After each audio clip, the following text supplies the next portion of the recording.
Suffering and Dying. BD number 6233. April 9, 1955. My suffering and death on the cross could not be avoided. I had to empty the cup completely. I had to take everything upon myself if the act of salvation for you humans, to redeem you from all guilt, was to be accomplished.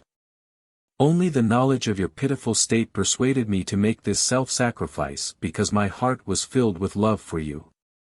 And this love wanted to prevent the appalling fate which awaited you after the death of your body.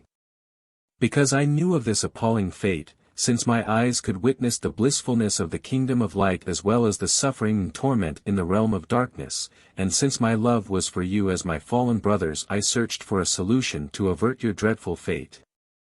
I accepted all the guilt myself and carried it on the path to the cross. Whatever had been physically done to me was more than less just a symbol of what the entire burden of sin meant to me, an immensely arduous, painful and suppressing burden, which made me fall time and again and which I nevertheless carried with utmost love. I took upon myself all the pain my body could endure, for I carried the burden of sin on your behalf. I wanted to accomplish the atonement which you irrevocably would have had to make, which you would have been eternally unable to do.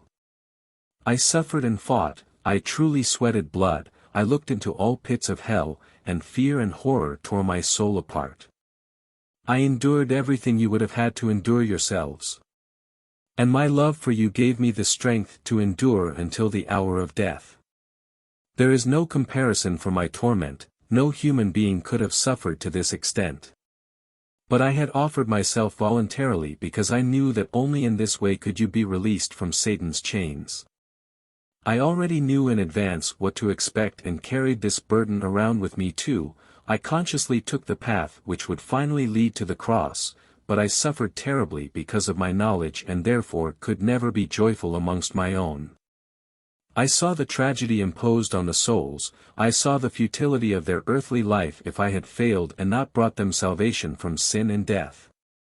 And this knowledge strengthened my will so that I accepted my fate without resistance, which was the purpose and objective of my life on earth. But right up to the end I had to make a great effort. Right up to the end the burden on me had increased so tremendously that I could feel my strength diminishing, and thus I called as a human being to God, to let the cup pass me by. But the strength of my love was stronger than my human weakness. And the day of my indescribable suffering and my death on the cross became the day of salvation from all guilt for you humans. And the knowledge of this enabled me to patiently accept everything so that I could finally call out, "It is finished." And my soul could return from whence it had come, since through my death the complete unification with my Father, from whom I too had once emerged, took place. Amen.